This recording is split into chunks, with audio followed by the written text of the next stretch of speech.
Steve Biko, I Write What I Like, a selection of his writings edited with a personal memoir by Elred Stubbs.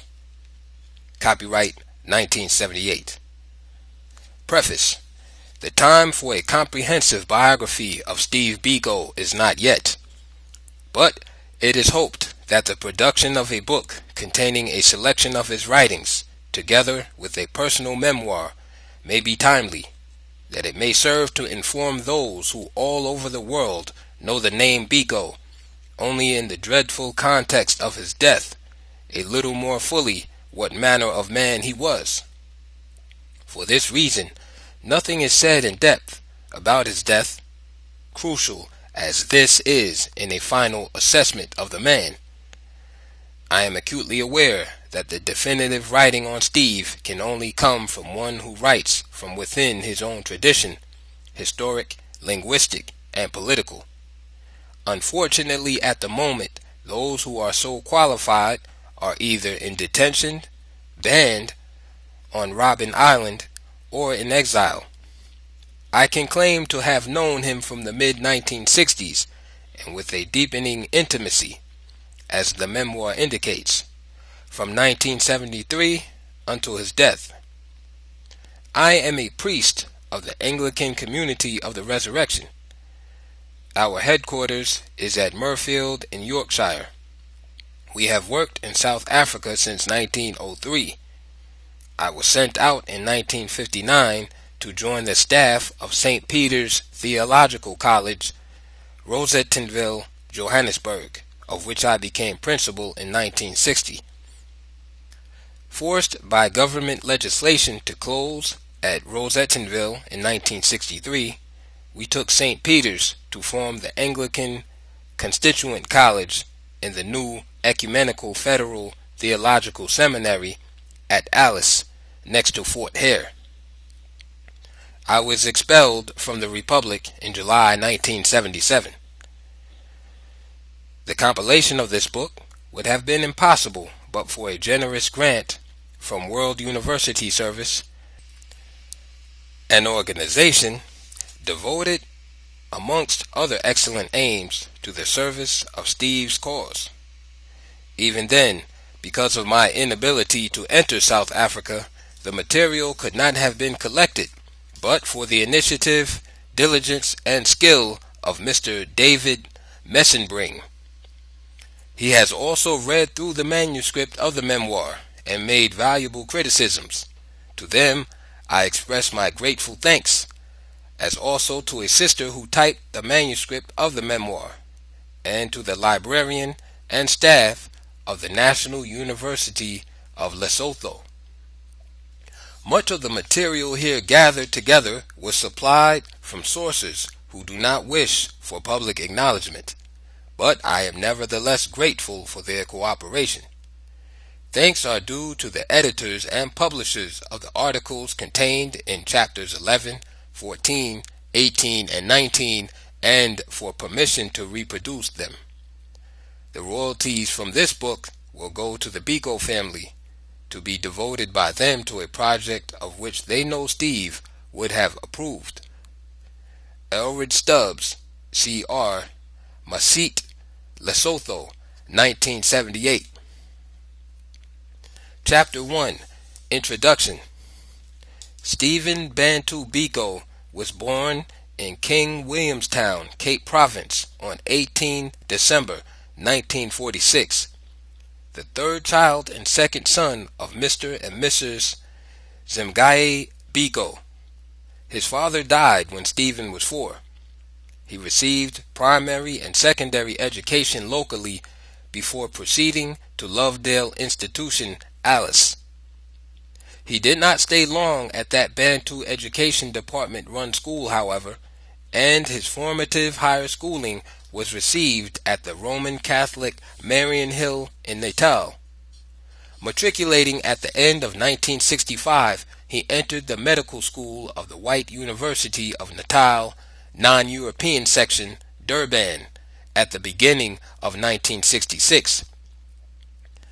Active at first in NUSAS, National Union of South African Students, He broke with them in 1968 to form SASO, South African Students Organization, of which he was elected first president in July 1969, and in July 1970 he was appointed publicity secretary. In December 1970 he married Miss Nontsikelelo Ntsiki Mashalaba from Umtata. From 1971 his heart was increasingly in political activity, and in the middle of 1972 his course at Wentworth was terminated. Immediately he began to work for BCP, Black Community Programs, in Durban, but at the beginning of March 1973, together with 7 other SASO leaders, was banned. Restricted to his home of Kings Williamstown, he founded the Eastern Cape branch of BCP and worked as a branch executive until an extra clause was inserted in his banning order at the end of 1975, prohibiting him from working for BCP. In 1975, he was instrumental in founding the Zimele Trust Fund. He was detained for 101 days under Section 6 of the Terrorism Act from August to December 1976, and was then released without being charged. He was many times charged under security legislation, but never convicted. In January 1977, he was appointed honorary president of BPC, Black People's Convention, for 5 years, an organization he helped found in 1972. On August 18, 1977, he was again detained under Section 6 of the Terrorism Act. He was taken to Port Elizabeth, where he was kept naked and manacled, as was revealed at the inquest after his death. He died in detention on September 12th. The cause of death was established as brain damage. His death and the inquest have been so extensively reported that it is unnecessary to add further details here. He leaves a widow and 2 small boys aged 7 and 3. The writings which follow belong or refer to the period 1969 to 72, when Steve was active in the Black consciousness movement, of which he is now regarded as the father.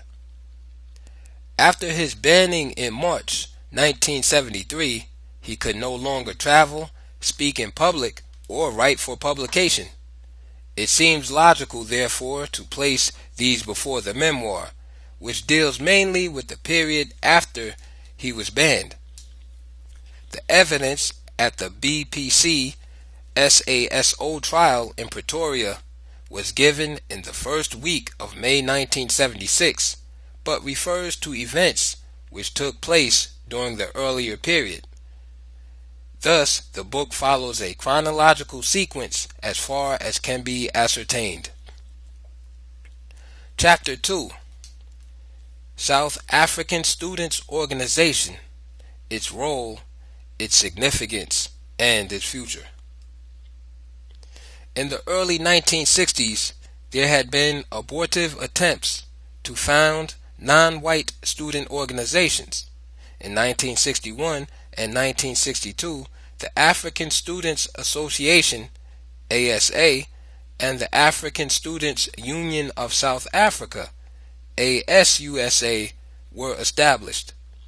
The Durban Students Union and the Cape Peninsular Students Union, which later merged to form the Progressive National Students Organization, were fanatically opposed to NUSAS initially.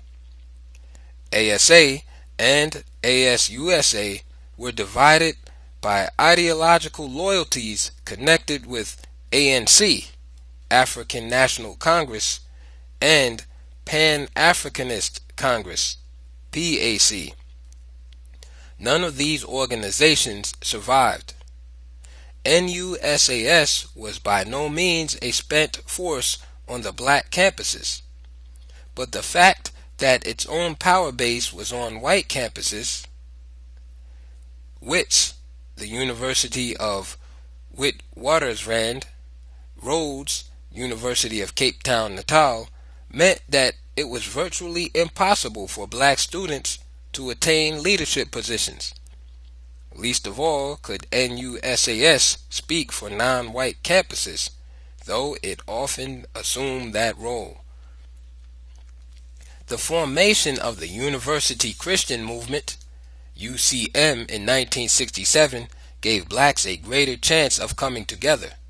Its initial political respectability in the eyes of the black university college authorities gave it a chance to function on those campuses in a way impossible for NUSAS. At the USCM conference at Stutterheim in July 1968, about 40 blacks from all the main black centers of higher education in the Republic formed themselves into a caucus and agreed on the need for a nationally representative black student organization. The UNB group, University of Natal Black, which of course included Steve, was asked to continue investigations. As a result, a representative conference was held at Marion Hill, Natal in December 1968, when SASO was formed to be officially inaugurated at Turf Loop in July 1969, when Steve was elected president. This is Steve's presidential address to the first National Formation School of SASO, held at University of Natal, Black Section, Wentworth, Durban, December 1st to 4th, 1969.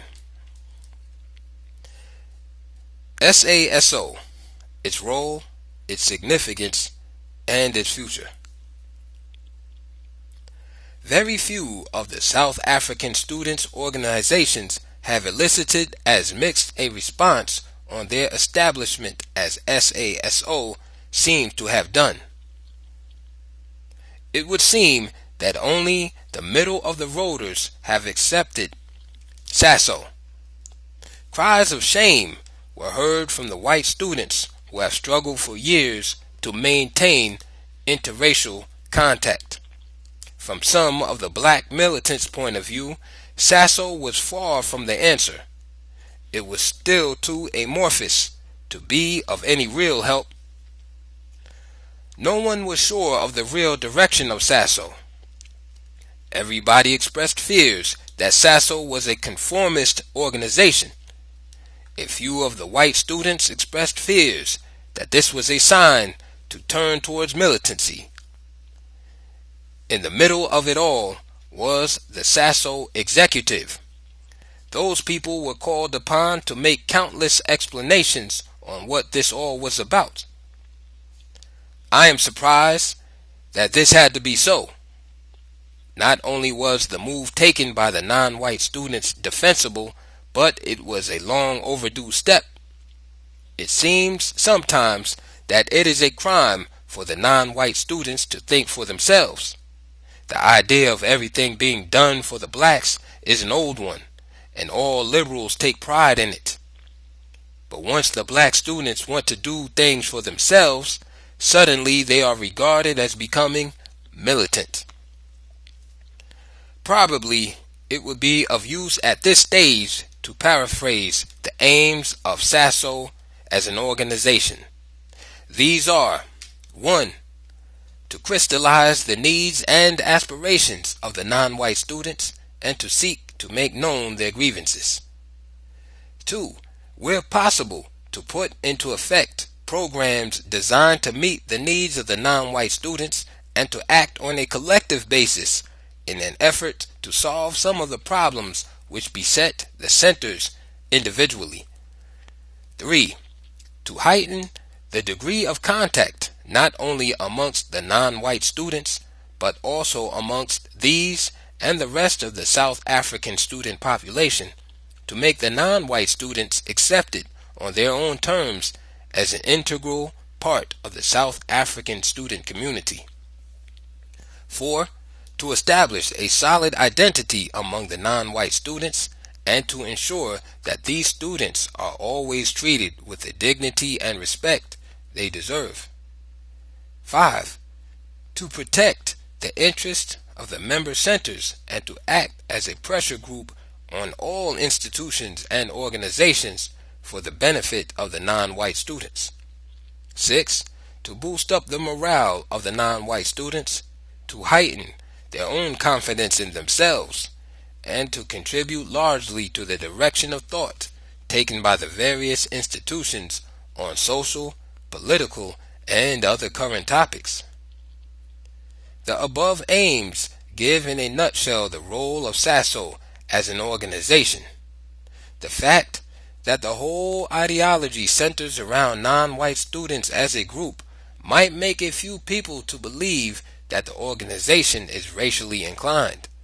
Yet, what SASO has done is simply to take stock of the present scene in the country and to realize that not unless the non-white students decide to lift themselves from the doldrums will they ever hope to get out of them. What we want is not black visibility, but real black participation. In other words, it does not help us to see several quiet black faces in a multiracial student gathering, which ultimately concentrate on what the white students believe are the needs for the black students. Because of our sheer bargaining power as an organization, we can manage, in fact, to bring about a more meaningful contact between the various color groups in the student world. The idea that SASO is a form of quote-unquote black NUSAS has been thrown around. Let it be known that SASO is not a national union and has never claimed to be one. Neither is SASO opposed to NUSAS as a national union.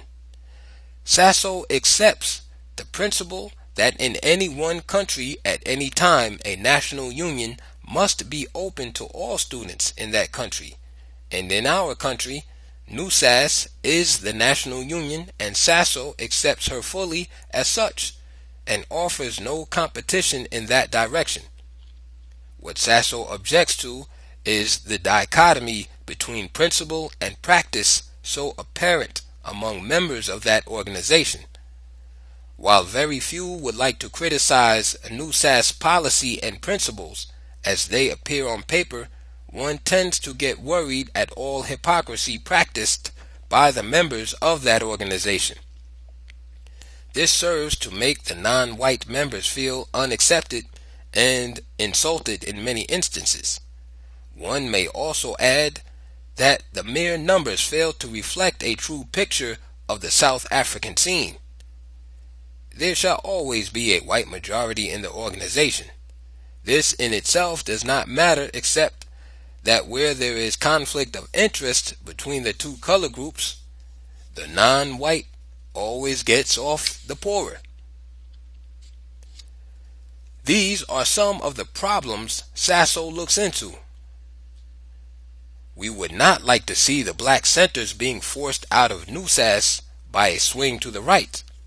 Hence, it becomes our concern to exert our influence on NUSAS where possible for the benefit of the non-white centers who are members of that organization.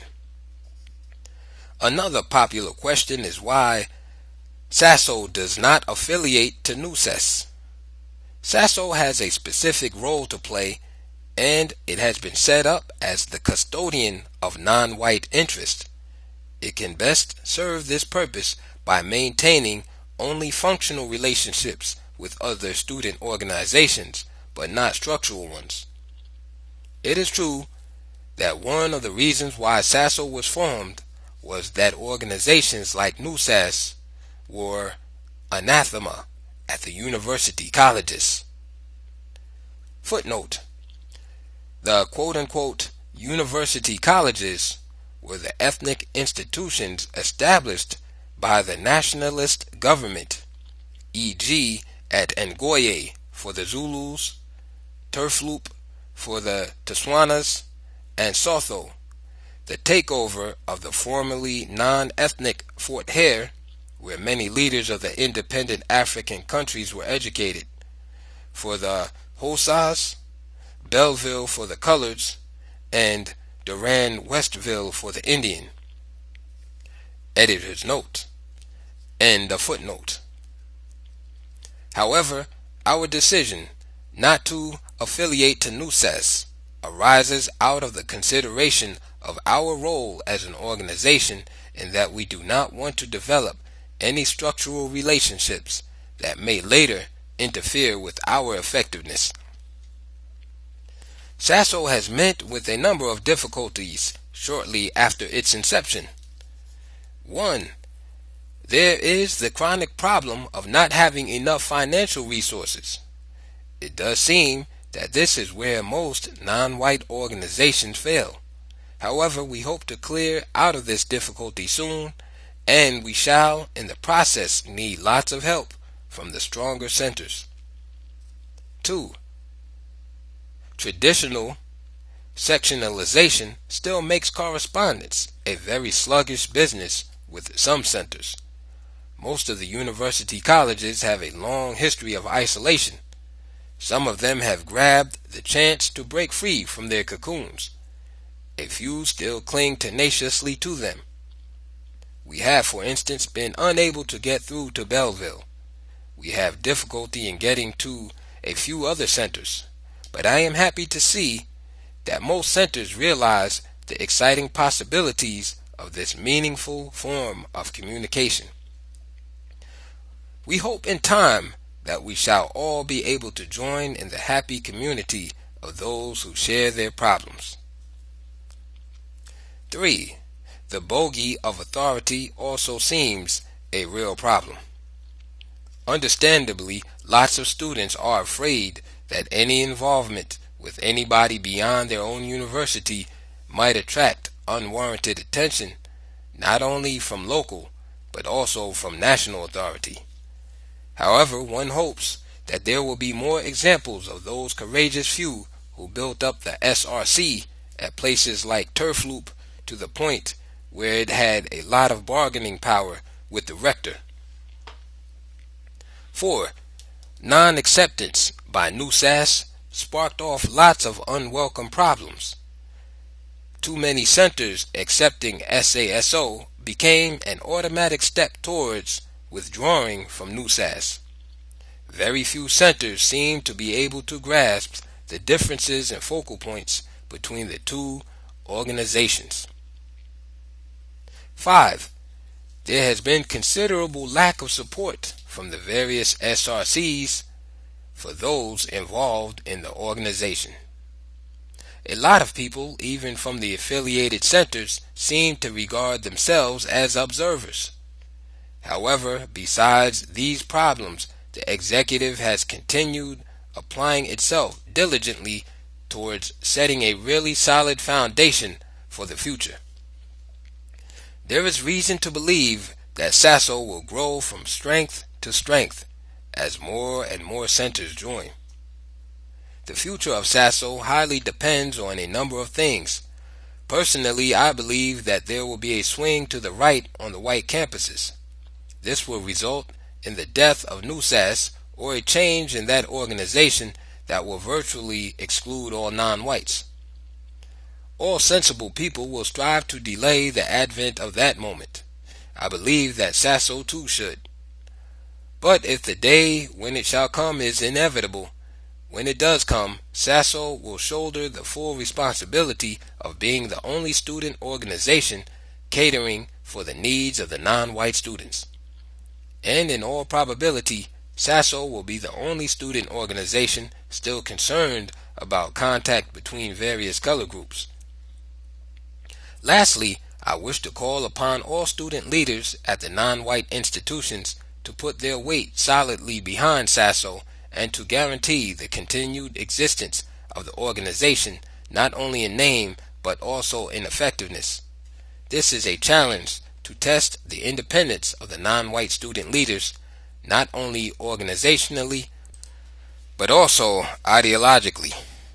The fact that we have differences of approach should not cloud the issue.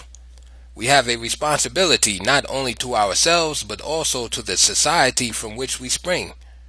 No one else will ever take the challenge up until we, of our own accord, accept the inevitable fact that ultimately the leadership of the non-white peoples in this country rests with us. Chapter 3. Letter to Students' Representative Council Presidents.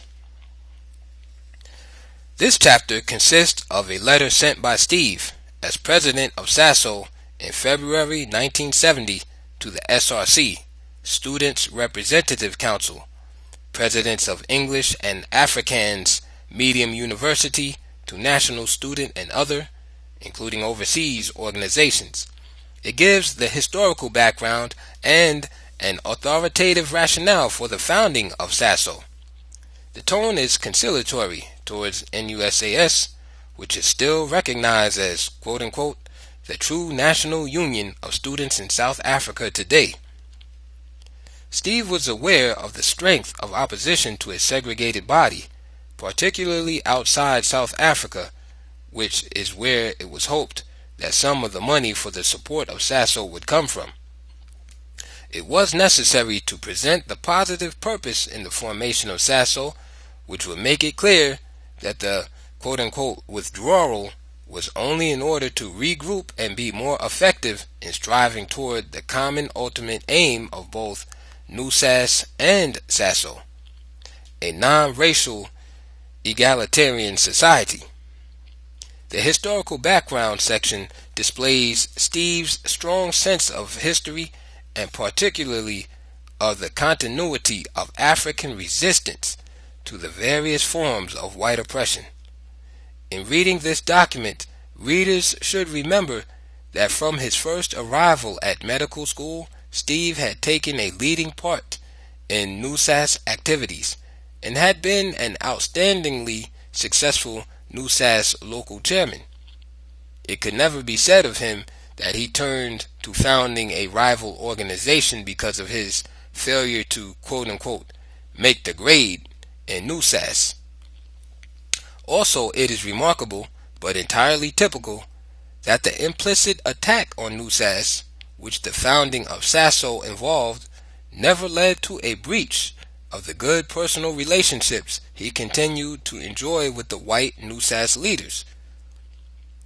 This document is not only an excellent account of the reasons for the founding of SASO and a stout defense of its non-racialist intentions, it is also a good example of that combination of tough, even aggressive language with a basically friendly underlying spirit, which was so marked a feature always of Steve's statesman-like approach to other organizations and persons. As an interesting follow-up to this chapter, Chapter 4 is a report by Steve on his presidential tour of most of the black campuses, which was published in the June 1970 issue of the SASO newsletter, i.e. 4 months after the letter to the SRC presidents. Steve spent a great part of his presidential year touring the campuses and building up support for the young movement. 2. SRC Presidents, English and Afrikaans Medium Universities, National Student Organizations, other organizations, overseas organizations. Dear Sir, RE, South African Students Organization. Allow us at this stage to introduce the South African Students Organization to you. This is a 1-year-old organization which was established at the inaugural conference at the University of the North in July 1969. This circular is meant to give your organization a true and first-hand account of the factors that led to the establishment of the organization. We also intend giving you a clear picture of where we stand today in relation to the other student organizations in the country. Historical background. The implementation in 1960 of the Fort Hare Transfer Act of 1959, which brought Fort Hare under direct government control, dealt a blow to student contact between the university and the rest of the student population. The dissolution of the SRC at Fort Hare in August that year by the students themselves was a sequel to the stringent measures applied at this then only black university to suppress the freedom of the students to meet and discuss with whomsoever they wanted to.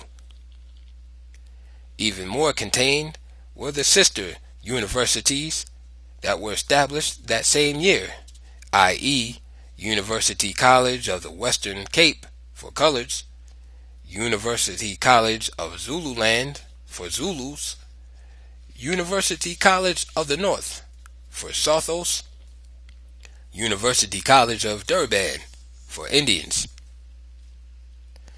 The concept of an independent SRC was never known at these places. The rector had virtually limitless powers of veto over anything the students decided to do. This power of veto was especially applied to all moves by students to associate with NUSAS. Hence, the long period of isolation started. The establishment of the University Christian movement in 1967 opened new avenues for contact. UCM had a special appeal to students at the university colleges. The fact that within a year and a half of its existence, the UCM had already a black majority in its sessions is indicative of this. Hence, with the continued getting together of students from the university colleges, dialogue began again amongst black students. One of the most talked about topics was the position of the black students in the open organizations like NUSAS and UCM. Concern was expressed that these were white dominated and paid very little attention to problems peculiar to the black community. In fact, some people began to question the very competence of pluralistic groups to examine without bias problems affecting one group, especially if the unaffected group is from the oppressor camp. It was felt that a time had come when blacks had to formulate their own thinking, unpolluted by ideas emanating from a group with lots at stake in the status quo. There was nothing new in this kind of thinking, and bodies like African Students Association and African Students Union of South Africa, founded between 1960 and 1961, in the older black campuses, essentially the same underlying thinking was embodied. However, these organizations died off for various reasons. The Durban Students Union also came and went. The problem remained unsolved. Some people amongst the black communities felt that the best approach would be a black takeover of the quote-unquote open student organizations engineered from within. However, this idea never got any real support, since to start with, black students at the university colleges were not even allowed to participate freely in these organizations. In the NUSAS conference of 1967, the blacks were made to stay at a church building somewhere in the Grahamstown location, each day being brought to conference site by cars, etc. On the other hand, their white brothers were staying in residence around the conference site. This is perhaps the turning point in the history of black support for NUSAS. So appalling were the conditions that it showed the blacks just how valued they were in the organization. The 1968 NUSAS Congress was uneventful. The overriding impression was that the blacks were there in name only. The swing to the right in the organization did not meet with the usual counter from the blacks. It was clear that none of the blacks felt a part of the organization. Hence, the executive that was elected was all white. Shortly thereafter, still in July, black students at a UCM conference demanded time to meet alone as a group. Ostensibly, they were to discuss what to do in the face of the quote-unquote 72-hour clause, which forbade them to remain in a white area for more than 72 hours at a time. However, once together, they discussed for the first time formally the idea of forming a black organization. They had to choose between a structured and non-structured alliance, and they decided on the former for the sake of continuity. The problem was that none of them were student leaders, and therefore they could not take binding decisions. In December 1968, a conference of SRCs from the black campuses decided overwhelmingly in favor of a black organization, and in July 1969, at the inaugural conference of SASO, the organization was formally founded. It might probably be untrue to give the impression that everything was smooth. However, most of the debate arose because of the tendency not to want to do what appears to conform with government policy, i.e., to segregate against another group. To quote from the SASO communique released in July 1969, 1. At a time when events are moving so fast in the country, it is not totally advisable to show any form of division amongst students' ranks, especially now that students appear to be a power to be reckoned with in this country. 2. Any move that tends to divide the student population into separate lagers on the basis of color is in a way a tacit submission to having been defeated, and apparently seems in agreement with apartheid. 3. In a racially sensitive country like ours, provision for racially exclusive bodies tends to build up resentment and to widen the gap that exists between the races, and the student community should resist all attempts to fall into this temptation. 4. Any formation of a purely non-white body shall be subject to a lot of scrutiny, and so the chances of the organization's lasting are very little. This shows in a nutshell just how strong the doubts were amongst some black student leaders. However, the argument to go ahead was much stronger.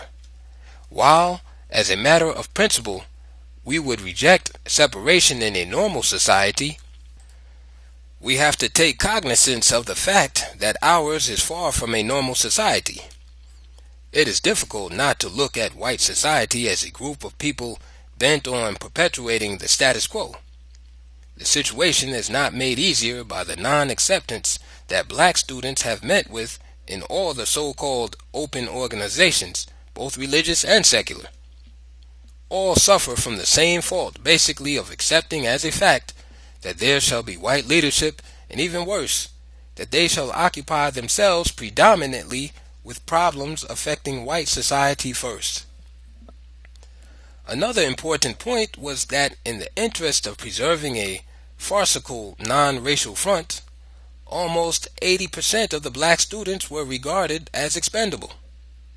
These are the students who, for instance, were not allowed to participate freely in organizations like NUSAS because they were at government-controlled university colleges. To quote once more from the SASO communique, in choosing to meet on a limited scale rather than not meeting at all, the non-white students shall be choosing the lesser evil and striving to offset some of the evils that have accrued from the same evil system that made it impossible for them to meet freely with other students. Structure. In terms of structure, SASO operates like a national union, although she does not claim to be one. The basic type of affiliation is quote-unquote center affiliation.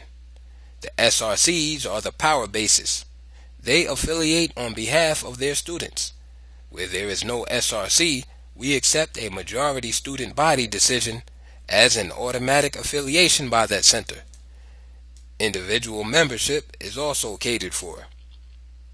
The governing body of SASO is the General Students' Council, which meets once a year. It consists of the delegates from the various centers and branches, and also the executive. This is the official policy-making body of SASO. The executive governs in between GSC sessions, working according to mandates given to it by the GSC, or General Student Council. The president is the sole interpreter of policy in between sessions. Policy.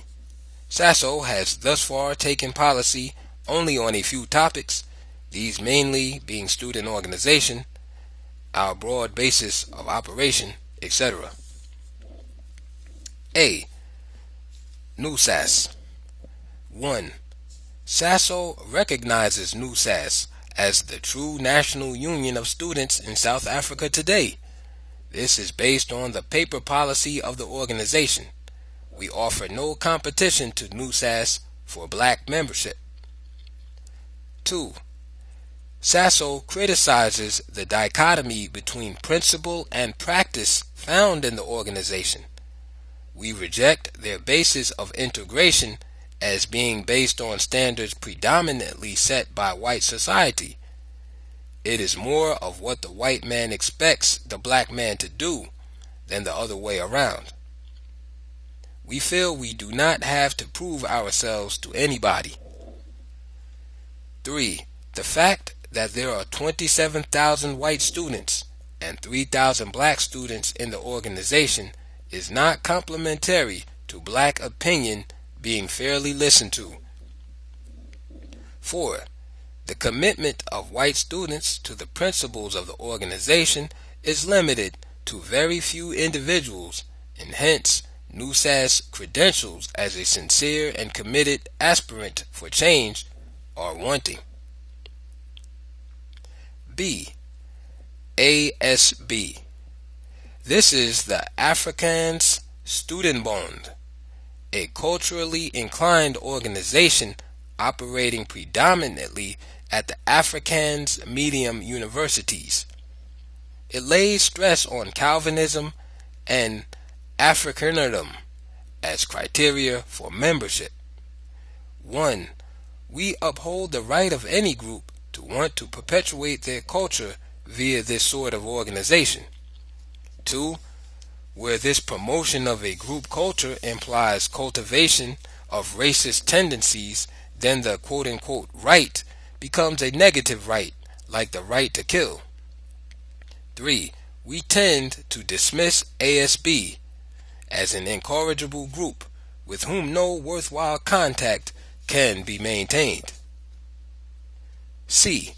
UCM. The University Christian Movement is a religious group concerning itself with ecumenical topics and modernization of the archaic Christian religious practice. It also concerns itself with a practical application of Christian principles in an immoral society like the South African one. 1. We believe to a great extent that UCM has overcome the problems of adjustment to a two-tier society like ours. However, we still feel that the fact that the blacks are in the majority in the organization has not been sufficiently evidenced in the direction of thought and in the leadership of the organization. 2. We nevertheless feel that UCM's progress is commendable, especially in the direction of provoking meaningful thinking amongst clergymen and its members. D. The press. SASO rejects the press and believes in having as little to do with it as possible. The press is largely directed at white society, or the so-called electorate, whose values are laced with racial prejudice against black people. Equally, SASO rejects the black press, which up to now has been largely controlled and some of it financed by government institutions. We believe that alongside Radio Bantu, most of the black press is being used as instruments of propaganda to get people to swallow most of the unbalanced and inflated stories about, quote-unquote, what the government is doing for the Bantus, or for the Indians, or for the colors. Aims. The aims of SASO are concerned primarily with black students and also with contact amongst students in general. Put in a paraphrased form, these are: 1. To crystallize the needs and aspirations of the non-white students and to seek to make known their grievances. 2. Where possible, to put into effect programs designed to meet the needs of the non-white students and to act on a collective basis in an effort to solve some of the problems which beset the centers individually. 3. To heighten the degree of contact not only amongst the non-white but also amongst these and the rest of the South African student population, to make the non-white students accepted on their own terms as an integral part of the South African community. 4. To establish a solid identity amongst the non-white students and to ensure that these students are always treated with the dignity and respect they deserve. 5. To protect the interests of the member centers and to act as a pressure group on all institutions and organizations for the benefit of the non-white students. 6. To boost up the morale of the non-white student, to heighten their own confidence in themselves, and to contribute largely to the direction of thought taken by the various institutions on social, political, and other current topics. While these aims might appear to be couched in racialistic language, they are in fact a sign that the black student community has at last lost faith with their white counterparts and is now withdrawing from the open society. The blacks are tired of standing at the touchlines to witness a game that they should be playing. They want to do things for themselves and all by themselves. Conclusion.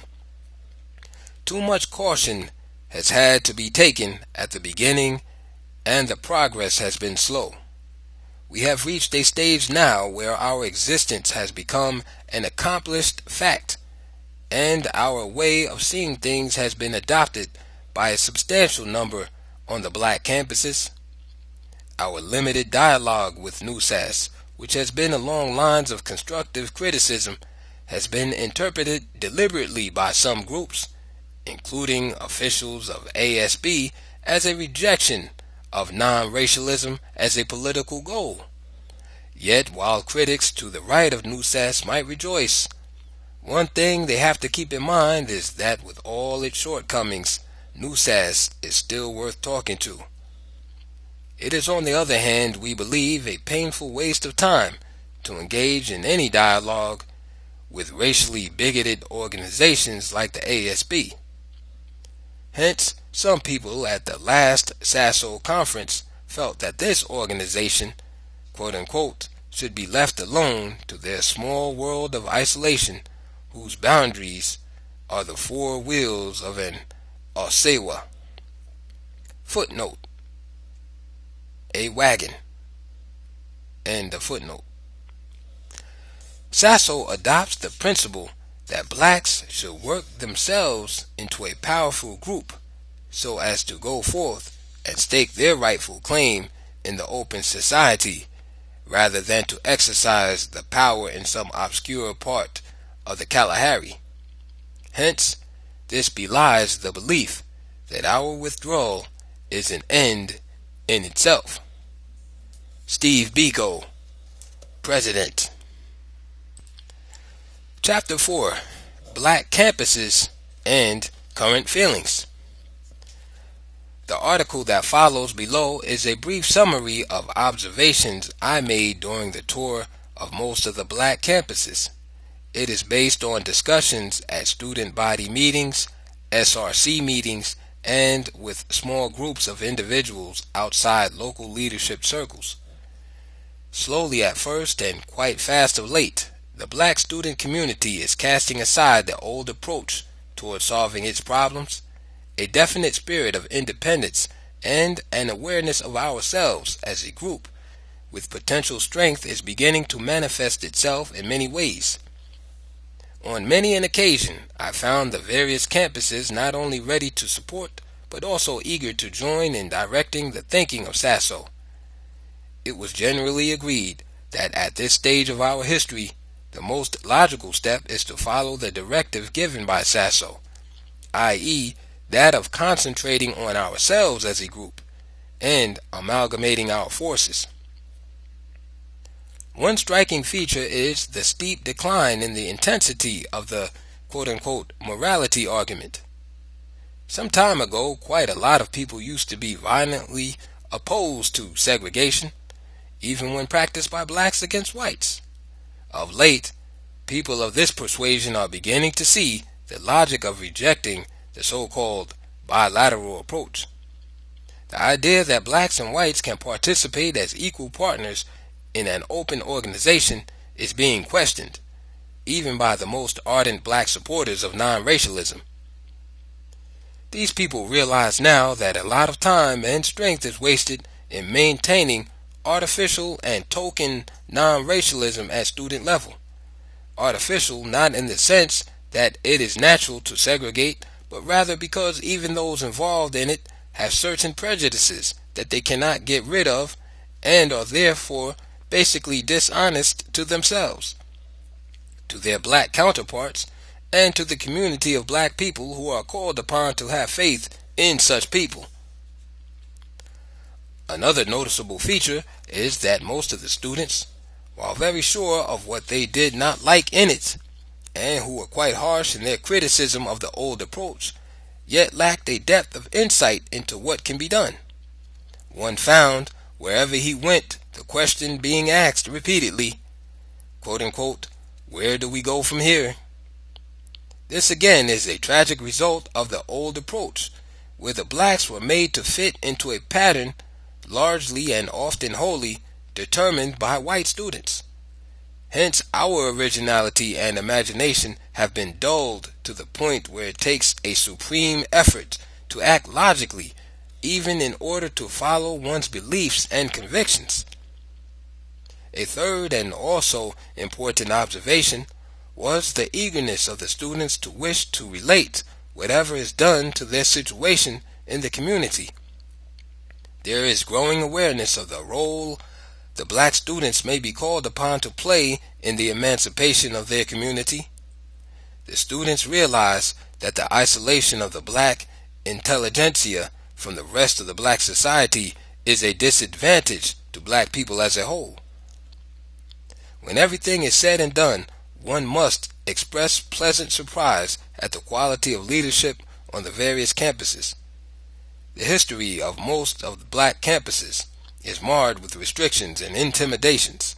One would have thought that by now everybody has been cowed down to the point of dogged acceptance of all that comes from authority. Yet, at many places I was surprised by the sheer bargaining power that the SRCs have built with their respective authorities. Strong delegations are being sent from most of the black campuses to the SASO conference, where a concentrated effort will be made to get answers to some of the questions. The conference promises to be both interesting and enlightening, especially in view of the diversity that one finds in approach. But some things are common to all: to bear witness to the unity of the black students, to give proper direction and depth to the movement, and to make themselves worthy of the claim that they are the leaders of tomorrow. Steve Biko.